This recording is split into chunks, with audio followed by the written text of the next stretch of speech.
distinguished guests, ladies and gentlemen. As a proud member of the board of the Arab International Women Forum, it gives me great pleasure to welcome you today to this unique event on building resilience in the MENA workplace. Today's event is timely, coming after 2 years of confinement and lockdown due to COVID-19, amid an unprecedented global health pandemic resulting in 4.5 million deaths and 220 million cases and an economic crisis. This leaves us all in a place of great vulnerability. As UN General Secretary Guterres has warned, COVID-19 has threatened not only development, but has also exacerbated instability, unrest, and conflict. In the MENA and many other regions, COVID-19 has compounded social and economic tensions, plunging millions into poverty and joblessness, thereby widening inequalities which have marginalized young people, the elderly, workers, and especially women. The global lockdown restrictions pushed companies to change operational models depending on the sector. Some chose to downsize or close, others opted to change from office-based work to fully remote, home-based, or hybrid working models. This represented challenges in work-life balance, particularly for women. Women have had to rapidly adjust to changing labor market dynamics and shifting operational models and priorities in the workplace. According to research done by Harvard University scholars, women globally are 1.8 times more vulnerable to job loss after the pandemic than men.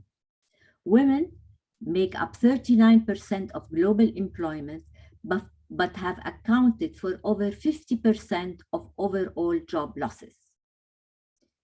UNICEF has also reported that the equivalent of 11 million full-time jobs were lost in the MENA region because of the COVID-19 pandemic. Women were impacted the most, as they invariably were the first to leave the workforce, to lose jobs, to have reduced hours, or to temporarily suspend their self-employment or even close down their own businesses. The pandemic imposed changes in our lives which touched everybody. Children had to continue their education online. Elderly had to be confined. Women in many parts of the world, including the MENA, had to take care of children, teenagers, and sometimes elderly relatives while working remotely. Looking holistically at the situation, women have shouldered a lot in the last 2 years. Women everywhere are under pressure, not only to handle completing commitments and priorities, but also to tap into reserves of resilience and emotional energy to be able to handle their responsibilities at work and at home. Across the board, this unprecedented global health crisis has heightened the risk factors associated with poor mental health, identified by the OECD as financial insecurity, unemployment, fear, while protective factors like social connection, employment, educational engagement, access to physical exercise, daily routine, access to health services fell dramatically. This has led to significant worsening of population mental health.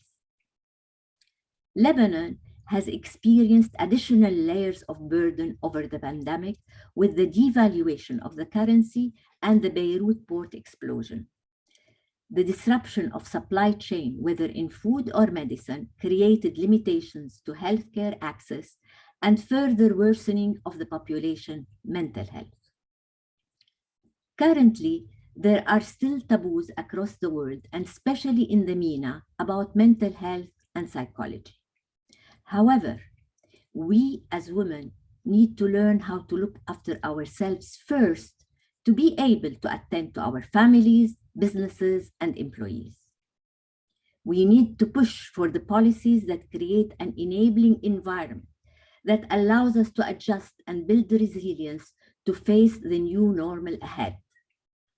History has shown us that when women are at their best, empowered, healthy, motivated, and energized, our societies function better and our economies perform better as well.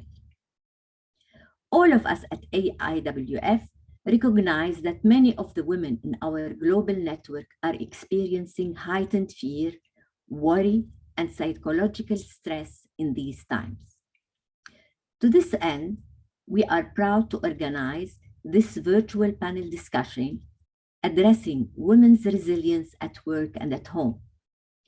Good mental health at work and good leadership are interlinked, and there is strong evidence that workplaces with high levels of mental well-being are more productive by as much as 12%. Therefore, during this hour, we welcome renowned business and HR professionals from the MENA region, along with our esteemed panelists, whom I will introduce. Naisan Frizuman. Naisan is a chartered business psychologist and has since 2001 worked with clients around the world to design and deliver behavior change programs focused on leadership, management, and organizational development. He is inspired and intrigued by human behavior and the influencing factor around why people do the things they do them within their specific context. At AIWF, Naisan is vice president and heads up the global executive coaching team who collectively support the implementation of individual and team-based coaching to clients all over the world. He works with leaders in a very practical way, using his background in coaching, facilitation, and psychology. Welcome, Naisan. Marie-Louise Eck. Sorry, Marie-Louise Eck. Marie has over 20 years of experience in human resources in several multinational companies, various industries, and across continents. She is currently the Senior Director of Human Resources for PepsiCo, based in Dubai, where she is leading HR for the franchise business. Prior to that, Marie spent many years in various roles leading HR and cultural transformation initiatives.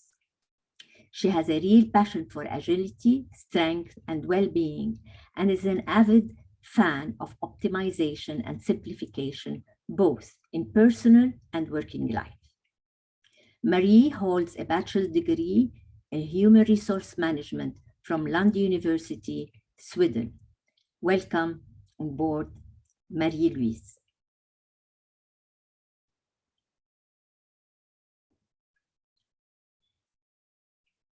And finally, our moderator for this session, Rima Slim. Rima is an executive coach accredited by Halt Ashridge in the UK and by the European Mentoring and Coaching Council.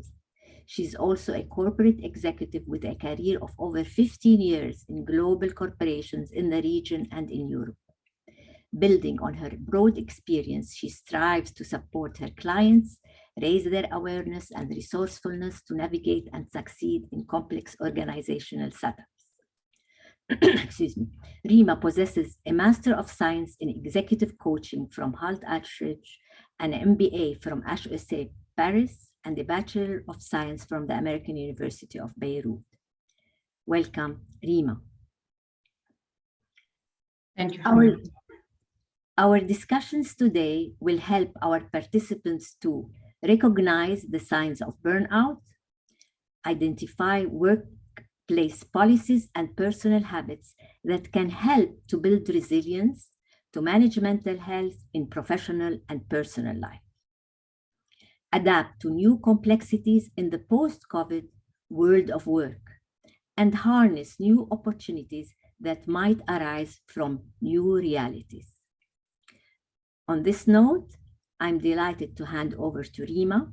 I wish you all a most engaging and productive session, and I thank you again for joining us. Over to you, Rima. Thank you, Hanan. Thanks a lot. From my side as well, I welcome our panelists, Nathan and Marie. Great to have you. And a big welcome to our audience as well.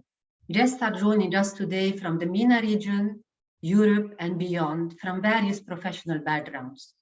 We have around 50 minutes to achieve the goals that Hanan just mentioned in a format that we want as engaging as possible. So please type your questions in the Q&A box. We'll try to answer as we go or at the end of our session. So let's get started. Nice one. We've been hearing much more about burnout and resilience since the COVID-19 breakout. I think it will be helpful for us to ground ourselves at the start of this discussion with some definitions. What's burnout? What are the signs of it? And what is resilience? A great question, and thank you very much for a wonderful introduction, Hanan, to set the scope for a very, very important topic to be discussed. And it's a pleasure to be here with you, Rima, and also Marie, to talk about this today. So you asked about how we define burnout. So if I start there, and simply put, it is a term that's often used to describe a psychological or mental and physiological state as a result of work-related strain, quite simply. And just to reassure people, it's not a clinical or a medical condition. And so you may be relieved to know that it's not a permanent state and there are things that can be done about it. In terms of spotting it, well, it's actually more easily for people around you to notice that you're struggling or that you're about to go through burnout, because we tend to kid ourselves, to fool ourselves into thinking that we're okay. People tend to notice when others are under stress or strain, and will make comments like, are you sure you're okay? Or are you looking tired? And they'll notice a person sort of sigh more than usual, a lack of enthusiasm, or taking something on which they wouldn't normally, and indicate that they're absolutely fine, but when you can clearly see that there's a fatigue there. Generally speaking, it'll be noticed by a person when they're feeling in themselves a lack of energy, enthusiasm, feeling particularly negative about things more than normal. I might react to things. A reduction in engagement in work or even other activities, including social things with friends and family. And at a physiological level, you might, have more headaches than normal. You might feel more tension and strain in your shoulders and back. You may even experience chest pain, even if you're not susceptible to having that sort of thing. And I've already mentioned fatigue and tiredness, or even having an unusually sore stomach, those sorts of things. And those are associated with the chemical changes that happen inside your brain and inside your body as a result of this stress response. And it's important to also state that we're not talking about stress per se, but about stressors that are affecting our body. And then you talked about defining resilience, or noticing what that is. And unhelpfully, if you look it up in the dictionary, it's defined as the capacity to recover quickly from difficulties, or toughness, or it's the ability for a substance or object to spring back into shape, elasticity, that sort of thing. And this sort of analogy or way of defining resilience, I would say, is a little unhelpful, because it suggests that we go back to doing things the way that we were doing it before, that sort of springing back into how we were, which if you keep doing, you're just going to experience the same challenges as you did before. And therefore that is really going to be damaging either psychologically or emotionally or physically, because we end up just repeating the same patterns. And so resilience is much more than that. It's important for people to consider it as the process of adapting effectively in the face of adversity or threats or significant sources of stress. Of course, there are always ways in which we can ensure that this adaptation takes place, and that's something we'll, I'm sure, come on to further on in the discussion. And so it's more helpful to think of resilience as a way of the way we go about restoring an equilibrium at an emotional, physiological, and emotional state. So it's important to notice that something isn't right. I hope that helps. Yes, yeah. So it is important to notice that something is not right. In other words, being resilient doesn't mean that we have to always feel great and strong and so on. Absolutely. Great. Mary, welcome to you as well.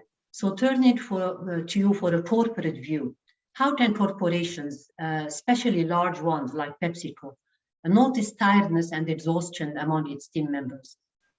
Yeah, thank you. And again, very nice to be with you all and discuss this topic today. So from a corporate perspective, I would say one thing that is a base building block. I really believe it's a lot about connectedness and listening, right? So you have to make, as a company, or as any organization for that matter, a very deliberate and purposeful decision to want to listen and understand and have the discussion. I think, and we have done that much more this past 2 years for sure. A couple of concrete examples, maybe what we can do from organizational standpoint is there are lots of ways to check in with people, right? So you can check in through surveys if you don't want to, if you want to scale it and ask a lot of people questions for your own data, right? To really get the feeling of what are the majority saying here.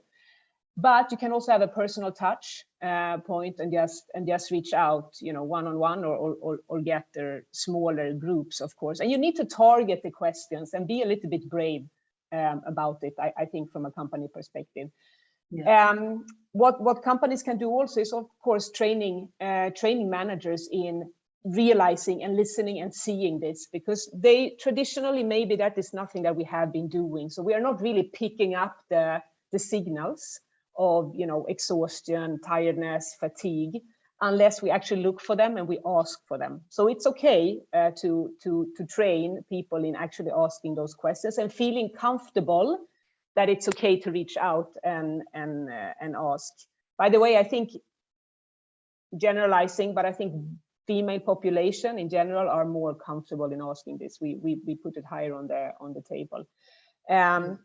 And then when we do this, we also must make sure that we are able to act on it, right? So somebody's asking me something, I'm asking somebody, I get an answer. What do I do with that information that I'm getting, right? How committed am I to acting on that? So this is a couple of things that, from a corporate perspective is happening. Yeah, thank you, Mary. Nathan, I'm thinking of Arab women or MENA women in the workplace in particular. How do you think cultural elements or self-beliefs can impact positively or negatively the journey to higher resilience? Is there a mindset that we need to get into to start becoming more resilient, in other words? Yeah, absolutely. I guess it's also important to know that things like when people say to themselves, and I hear this across all different geographies and cultures, keep going, or that's more of a representation of being in denial, of just carrying on regardless, or working longer hours and those sorts of things, which can also be very cultural, which disrupts work-life balance as a way of coping with overburden and those sorts of things.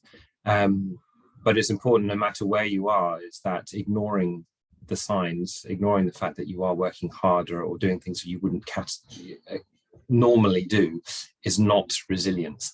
And you talked about Arab women in particular, and about the mindset, and if there is a culture of working hard and being shown to contribute to society, then there is that imperative to want to do more as a way of compensating for the feeling of not achieving. And there's been a lot of research actually done around things like self-esteem, particularly in the Arab world. And the findings from the research has showed quite a lot of regional variation, actually. So the actual findings around self-esteem and the contribution to burnout and resilience is inconclusive. So it's quite interesting in its own right. It indicates that self-esteem is associated with high per capita income and low unemployment rates. So areas where there is greater variation can impact on resilience. But on the topic of having a mindset to become more resilient, it really comes down to self-awareness. And again, it very much depends on what is socially acceptable, which it's an individual thing. It's not necessarily a cultural thing specifically. And resilience is determined by our openness, willingness to explore things for ourselves, and our capacity to learn from our experience. The things that led us down the path to be exposed to those stresses in the first place. And there's a fascinating piece of research that was done by the UN specifically around the topic of resilience in women in Arab countries. I recommend looking at it. It's worth a look. But what they do is they highlight 4 main characteristics that are associated with resilience and how to cope with stress within the Arabic world. And those 4 things are access to basic services, adaptive capacity, access to assets and resources, and social cohesion or interconnectedness between people. Now, I'll say a bit more about those. So access to basic services is basically the ability to access things such as education, employment, health services. Hanan at the start indicated that there has been a letdown in what people can access, things like the health services. Adequate shelter, political participation, decision-making, these are all things which will vary in importance to different people, but having access to those is critical. Adaptive capacity, this is mainly considers the ability for women to adapt to changing environments, primarily determined by the sort of complex interrelationships and gender dynamics related to decision making, and the ability to influence decision making. And then the last 2, access to assets. So this is the ability for women to generate income, enabling them to be more independent in having choices around what they can do to alleviate the stresses that are in their lives. And then social structures around having relationships, and then also mentioned at the start around, having family. Marie's also mentioned it around having that network of people, both colleagues and friends and family, which are a significant contributor to people's abilities to cope. Yeah. Thanks for that. Marie, anything you want to add from working with lots of women MENA associates in the company? Yeah, I would say that, there can be cultural aspects to this for sure. I think the women in this region generally are used to upholding a lot and coordinate a lot and toggle, work, husbands, households, and single parents as well. I would say that probably has a lot of pressure. From a positive point of view, I think there's what is helping us here as well. I think it's also society where we are quite used to having help. There's multi-generational households.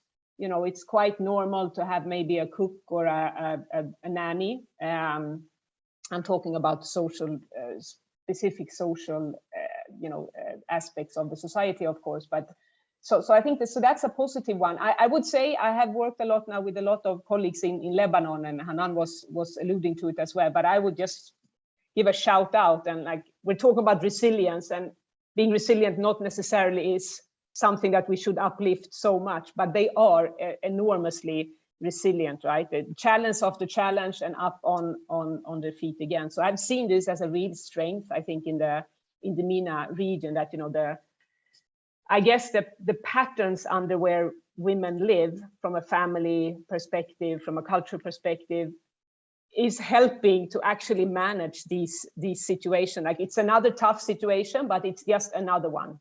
Whereas maybe in other parts of societies and cultures I've experienced, you know, people would have been harder hit because they are less, you know, used to this kind of adverse situations.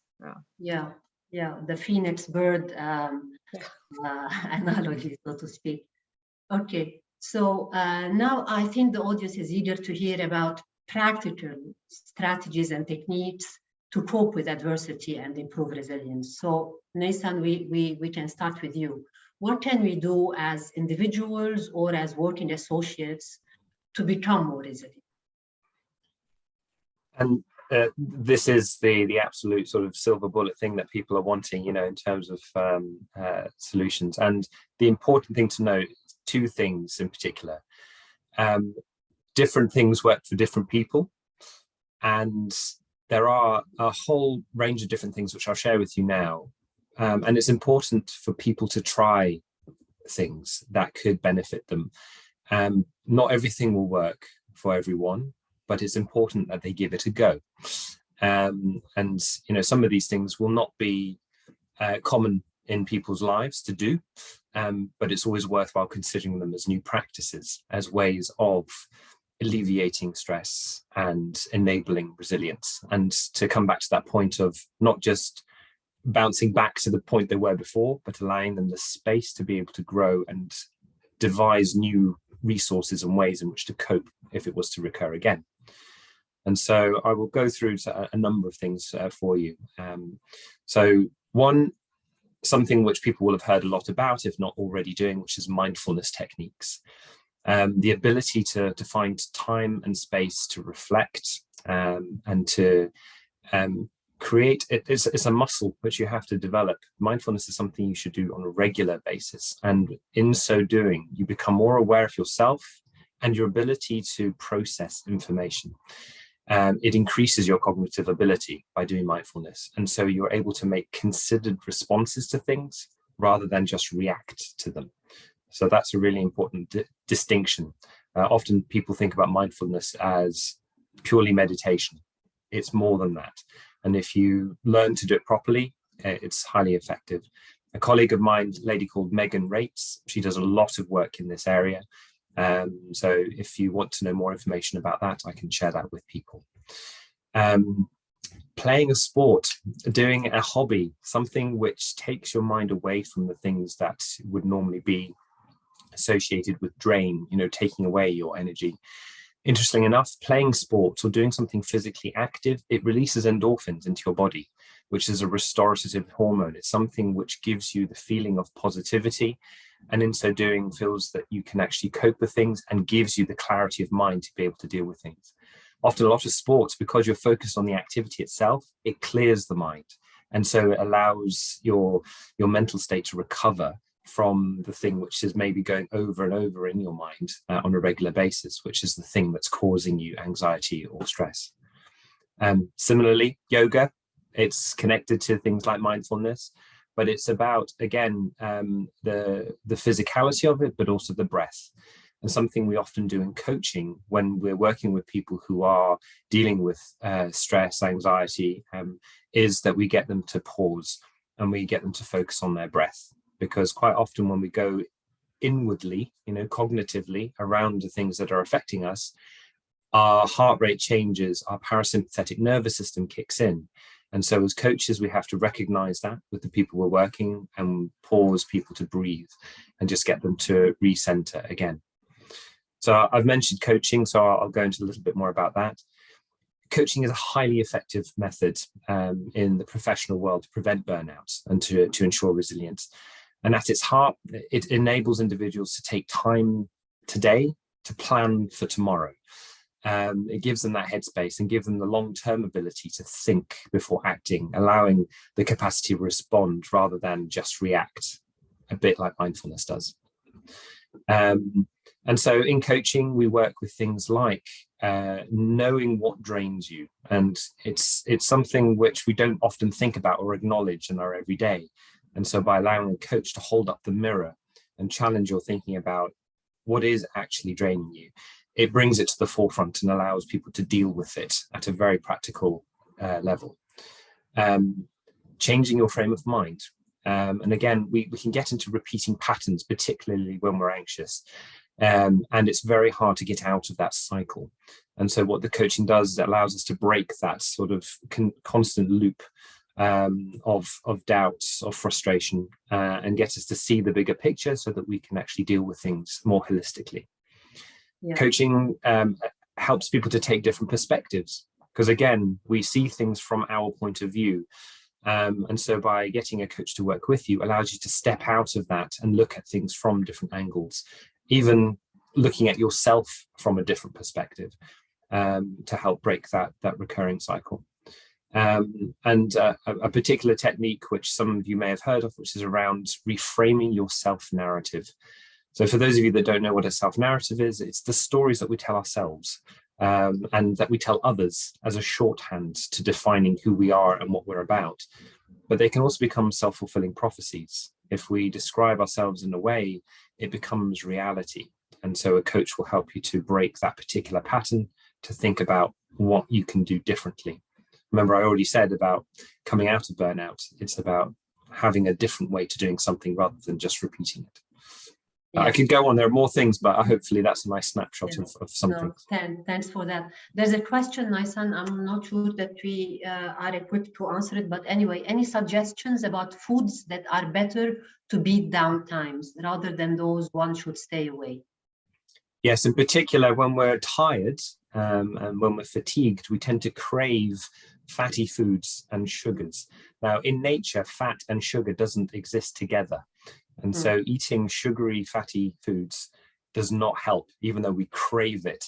And so it's that thing where actually it's getting natural sugars, and balanced diet is at its best. So a good hearty meal, you know, something that we have with family and friends. It's the whole package that helps with that, being able to decompress.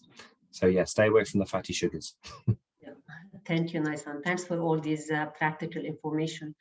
Marie, from a corporate perspective, how can leaders or people managers actually support their teams in this respect? Yeah, it's great. And I love what Nisan is saying, right? And so a lot of these things we should allow in the workplace. And I think what we can do as leaders, but what we also can do as friends, right? And leaders in our family as well. We can apply it to several different of our leadership roles that we have. I think a couple of very concrete things is, first of all, like we said before, we need to just ground ourselves in the fact that this is okay. This is something we talk about, and it's not a project. It is now surfacing as a real need. A lot of things have changed, and expectations on, I would say, holistic well-being is much higher today than it used to be, you know, in the corporate world, which is actually very good to see, I must say. So a couple of things that we have done at PepsiCo, for example, that I'm sure that some other corporates are doing as well. We have, first of all, we have actually an employee assistance program, which is an external party who is experts in coaching, but also more difficult situations that we in-house cannot solve. We are not trained to do that. And it's 24/7 access in, you know, all different languages you can think of. And we talk about this. The key is to tell people it's okay to use this. You know, the coaches there and consultants there are very good. So this is one investment that is great to do. We're also over-investing in other programs. We around being mentally fit. We had a program series last year that we rolled out for everybody with a lot of concrete suggestions. I think people are really grasping for, you know, tell me what I can do and then let me try it. For example, you know, a lot of people showcase that they have problems to sleep. One suggestion is take magnesium before you go to bed. It's very hands-on, concrete things that we are sharing amongst each other. I think also we help people by managing their time. We have 24 hours of the day. We can't get more hours. It's just not physically possible. So it's more about how do we use those hours, right? So really focus on what matters and maybe just, focus less on what really doesn't matter. And what tools can we use? How can we be more efficient? It takes a lot of self-control though to do it. It's really respecting working hours, I think, as a leader, right? To just tell your teams that these are the working hours. I might send you emails afterwards or before, but I don't expect you to be able to read them or answer them, right? It's just that I work like this and you work like that. So talk about the flexibility and the different styles that we have, and that suits us. Also short meeting times, it doesn't need to be 30 minutes, can be 25, but build in a break. What Naisan was saying, you can have a short breathing exercise together, or go out and look at the garden, or put something on the screen that makes you happy.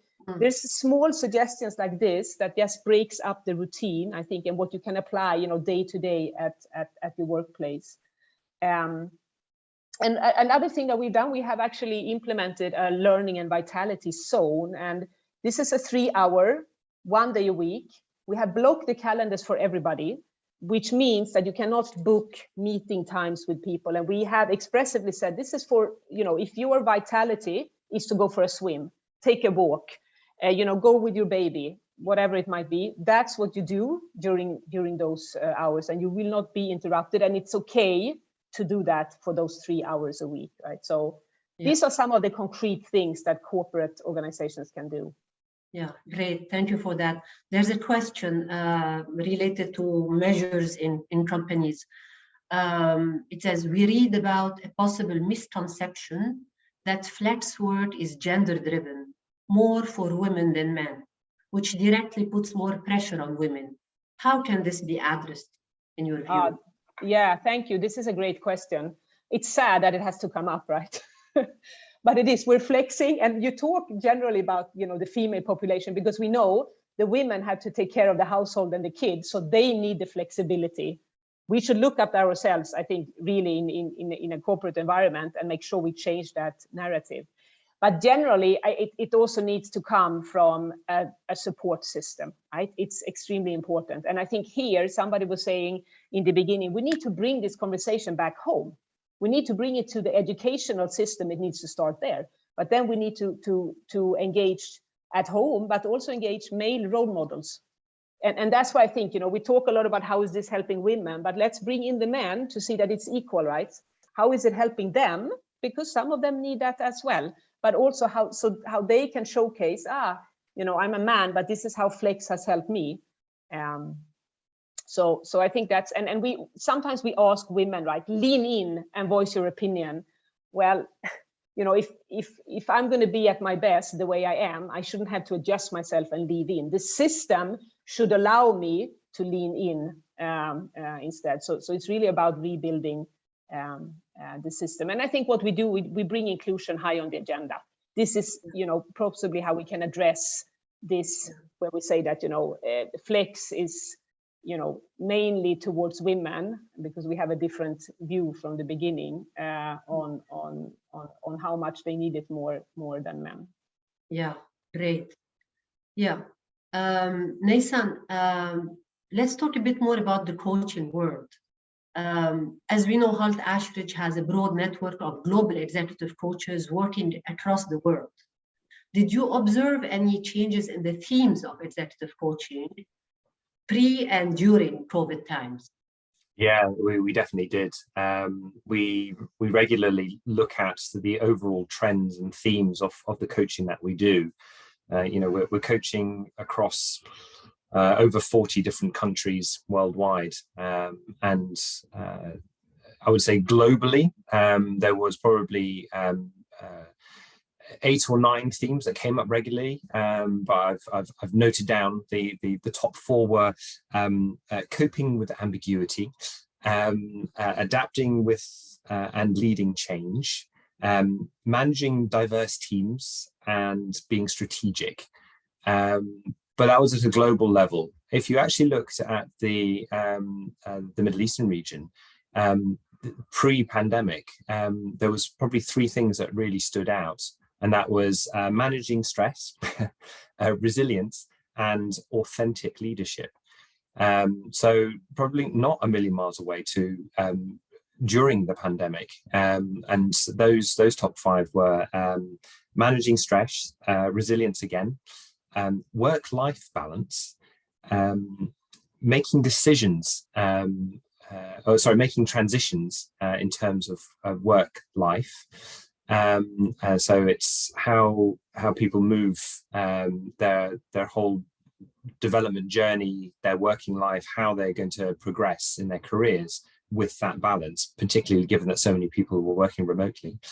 And anxiety, specifically with regards to return to work and getting the balance right between face-to-face and virtual. And this was predominantly from women. Thanks for that, Nysan. Now, probably a bit looking ahead, a question to both of you. So do you see opportunities emerging from this painful crisis that executives and organizations can catch and capitalize on? Definitely. Who Marie, do you want to go first, or would you like me to go? Yeah, sure. No, I can go. Thank you. Yes, I must say that definitely. I mean, nothing bad that doesn't have anything good with it. And that's true for, I think, this crisis as well. And one of the key highlights, I would say, or key results on a positive note is, I think, really we have this holistic inclusion. And what I mean by that is that today we work much better across any kind of boundaries. I mean, we did before as well, but not at least at all to the same extent that we do today. Before we thought we couldn't, and it took quite some effort. Today we just know that it's no really issue to do that. We can reach anybody, we can connect with anybody, and we really have a way to scale our messaging and reach a much wider audience from a company perspective, right? Which we did not. So this is one thing. The other one, I think we can offer, much more work opportunities, and because we're not necessarily tied to, I'm not talking about frontline and operations now, right? Who still might have to be, in a factory, etc. But we can tie into a much larger sea of talents, or pool of talents, and we can offer opportunities that are not necessarily linked to only one location where we would struggle to find. And by the way, we can also offer more different kind of setup of opportunities, right? So we can actually include a bigger part of the workforce. And we also know, the last point I would make is that we can do things fast and we can simplify, right? So when we started this, I don't think any company had a chief COVID officer who had a big plan and process for, how we were going to deal with this. And yet it took 36 hours and then the whole world was working from home, and that was okay. And we made it work. So we really stretched that agility muscle very much. And I think now it's looking ahead, it's really to keep the momentum, right? Because we know we exercise and then we stop and go back to how it was before. Yeah, so quite some positives. Nysan? Yeah, absolutely. And I couldn't agree more. I think for the past 10 to 15 years, I'd say that there's been a massive shift from organizations thinking about learning as just in time and not what it used to be, which was just in case. And I think a bit in that process, something was lost along the way when you consider, how we've had to very quickly adapt to doing things without necessarily having the skill sets to be able to cope with the massive global change that occurred. And so I think there's a lot of learning that organizations can take around how we support people to, no matter what's thrown at them, to be able to cope, if not adapt, if not thrive, in those contexts. And I mean, I've been a chartered business psychologist for over 20 years, and we've been working with organizations to develop just people management skills throughout that time, and I'm not sure that training organizations have got the formula quite right historically, because it's tended to be based on skill. But if you think about it, it's a lot to do with how people's attitudes also need to be aligned with how they cope and adapt. So I've got a fire engine going past my house as we speak. But you know, being able to be effective at leading people, human beings, you know, to give them skillful feedback, to coach them on the job, are really critical to people being able to deal with the day-to-day. You know, Marie mentioned about having those networks across the organization, and it is hard if you are somebody who works flexibly, not full-time, to keep that network going. And it does take a lot of responsibility for the manager, for the leaders of the organization, to ensure that they're giving the time, care, and attention to those individuals that report to them. And so, you know, interpersonal behaviors are critical. Attitudes and emotions are part of that. And so, you know, if all we need in life were skills, we'd be robots. So consider the rest. Yeah. We have a few questions from the audience that are related. How many of these support measures do you think will remain after the pandemic recedes? Were corporations late to adopt them by waiting for a pandemic to occur? Marie, maybe you can start. Yeah, I can start. Look, I have a very positive view on that these things will continue, because they have become very high on what we call employee value proposition, meaning what is it actually that people are looking for when they are joining a company. So this is a request, and companies would be silly not to capitalize on that.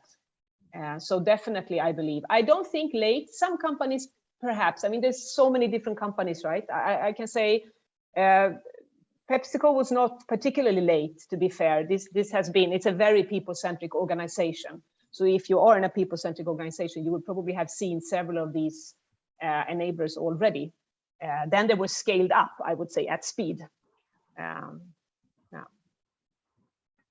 I would say that we are seeing organizations change their attitude towards organizational support. I mean, Halt Ashridge has been researching and pioneering the diversity, equity, inclusion, and belonging agenda for quite a number of years before it became something which organizations really focused on. And the work around things like psychological safety have been at the forefront of a lot of the work that we're doing. And organizations equally, they have ambassadors. You know, organizations like PepsiCo are driving the innovation around areas like this, having people within the organization who are demonstrating the best examples of leadership across the organizations. We work with a fantastic Scandinavian bank as well, who does a lot of work in this area. And they themselves are doing the research into what it takes to support their people in a psychologically safe way, which is exactly what the world needs. So was the corporate world late? I think it depends where you look. Some organizations are very forward-thinking and wanting to do the right thing by their people. Others are more task-driven, shall we say, and less human-centered. And I think in those cases, that's where they will struggle and will lose talent. And people will go to where they are appreciated and looked after. Yeah. Speaking of that, Nathan, a question about psychological safety. Do you think psychological safety within work environments, teams, plays a huge part in well-being, in the well-being of an employee? And what are the practices that are helpful in building psychological safety? Yeah, absolutely. Without a shadow of a doubt, I would say. And, you know, if for any of you that have read the work or seen the talks by Dr. Amy Edmondson, then you'll be familiar with the sort of theory and practice that underpins that. And in terms of sort of things that people can do within organizations, there are core elements to psychological safety which people should consider within their corporate structures. and where learning and development teams, managers can focus. And that's creating an environment of a willingness to help and a team ethic. So that's quite core. And to know that actually asking for help is something which is recommended, it's appreciated, it shows willingness to learn rather than a weakness. We've already talked about inclusion and diversity. So the fact that people feel included, that things are shared, and that actually a diversity of thoughts as well as other aspects of diversity are taken into account. And so differencing of opinion is appreciated. Having a healthy attitude to risk and failure is also critical, because, and again, it depends what sector you're in, but a measured risk, being willing to try things out and that it's, again, acceptable. And failure is a learning opportunity, not something which is deemed a negative in terms of people's behavior. But if it's encouraged in a healthy way, it can be highly, highly powerful and results in psychological safety. And then at the heart of that is open conversations, that people are willing and able to talk about these things, and know that that's appreciated. Yeah, thanks for that. A few questions that relate to practical measures. How can somebody who never practiced mindfulness start looking into it? Marie, do you anything that you guys particularly use? I have a few references, but no, we use actually there's, we have Headspace and Equilibrium, which are apps which I use also, and I'm not I'm not an expert, but I just lay down and listen for a 4-minute breathing exercise, and it's super refreshing. Actually changes a lot. I think I'm a big believer personally in breathing exercises. Yeah. Fantastic. Yep, I'd recommend those. And I made reference to my wonderful colleague, Dr. Megan Rates, who is co-author of a book and an app that's called Mind Time. And it's all focused around giving yourself the time and space to train your mind to be able to become truly awakened by allowing yourself to do some mindfulness activity, but also so that you can increase your attention span to things that you might ordinarily not be aware of, and to stop yourself from just reacting to things, but actually to be able to respond skillfully. So yeah, that's Mind Time by Megan Rates. Yeah, great, thank you. A question that relates to work from home measures. It says that working remotely could feel like out of sight, out of mind, that you're missing on visibility, while we are told that in a corporate environment, it's all about relationships and visibility and networking and so on. How can corporations address this or balance this out? Yeah, I can have a go. So we can tell everybody to work from home, because then it's a level playing field. No, on a serious note, I think there is. It's interesting, right, that we have this fear. I hope that corporate cultures are evolving, because we have to evolve, right? Now, when we use much more technology, office spaces are actually decreasing as well to save costs. So everybody's not going to be able to be in an office. We travel less, right? So this is the way to meet, as we are doing now. Then there's, I would say also, to offer trainings and educational support in terms of, okay, how do you influence on or remotely like this, right? How do you, how do you change your communication skills to be able to say what you want to say, even if you're not in front of somebody? And I think one point is also that if we talk about inclusion, some activities we should do purely remote. Now, people might be in an office, but you should still call in through a virtual environment like this, because then you don't have the discrepancy where you have 4 people sitting in a conference room, dressed as they are, using their body language, and can have a bigger impact than maybe us sitting, remotely. So this is another way that corporates can really play to this diverse inclusion aspect. And I think that's important. Yeah, great. Another question about women specifically. We hear a lot about women being overly demanding of their own selves. Instead of saying, I am great, I can juggle several things at the same time, they perhaps say, what did I drop? What will I drop? How can I do better or even be better? What would be your message to such working women? Nice, you want to start?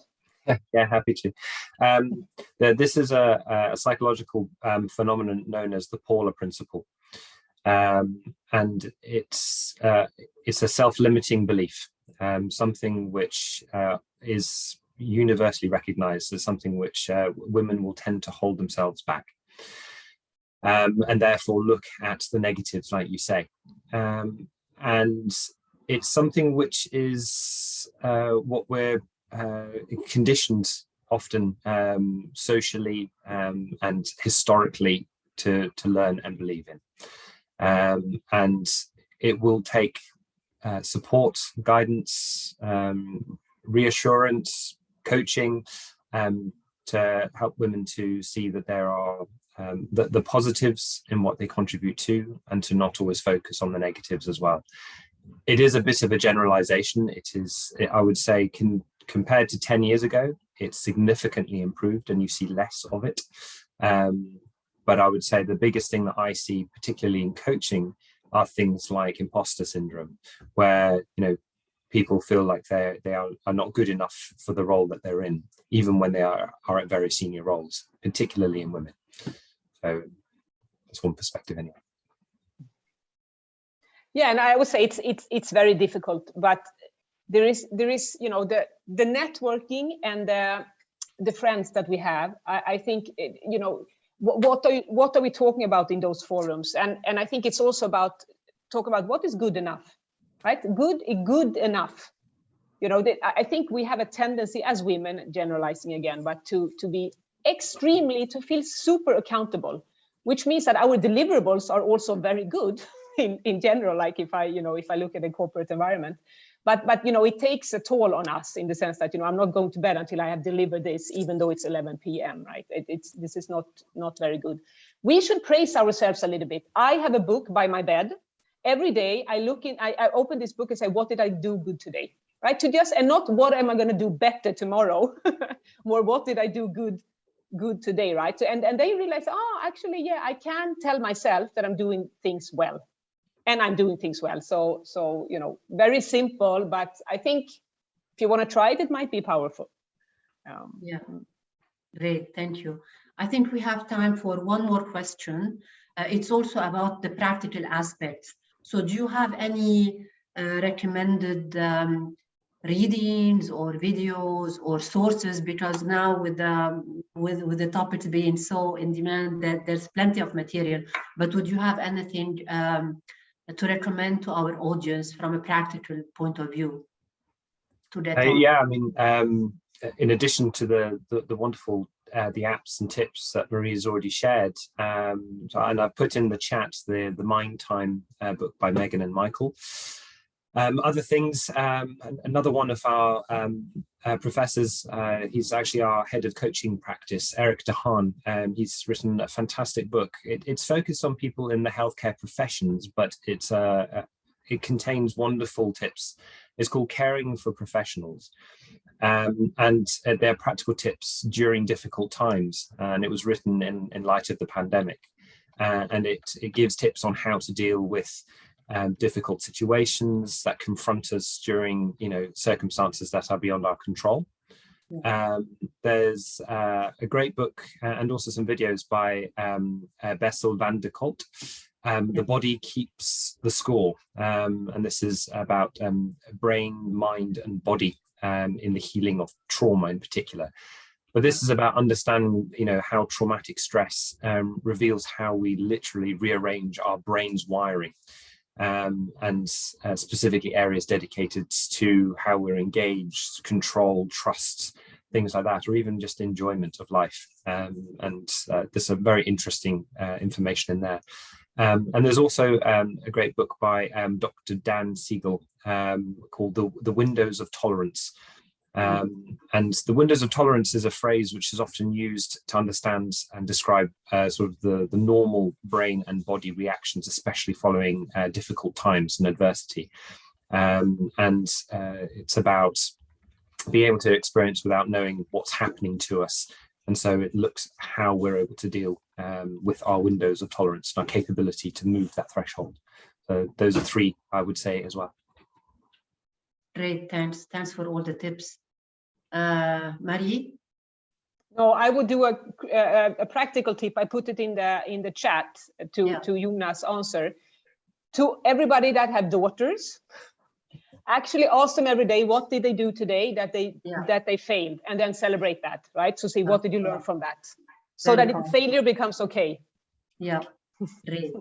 Yeah, I agree with that. I have 3 daughters, and every day I always say to them, it doesn't matter if you're successful or not, it's the fact that you gave your best, and I'll be proud of you for that. Yeah, great. So I guess we're on top of the hour. I thank you so much for your time, for all the information, for sharing your perspectives. I think we are hopefully leaving our audience with important insights and practical, actionable takeaways that they can start trying right away. Hanan, I'm not sure if we have a few more minutes for your closing. I think we do.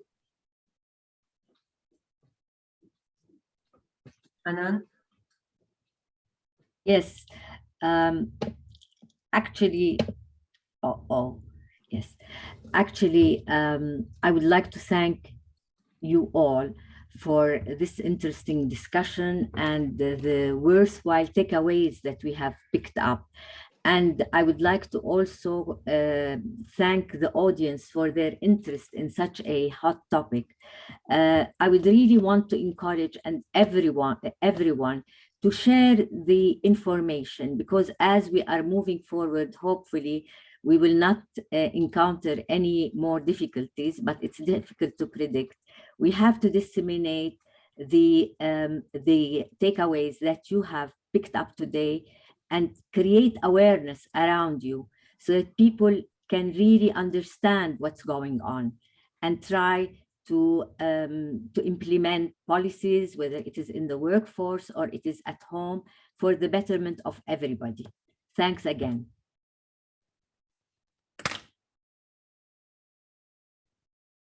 Thanks, everyone. Thanks, Thank you very much for having us. Thank you. Thank you. Thank you. Bye-bye. Bye. Bye. Bye.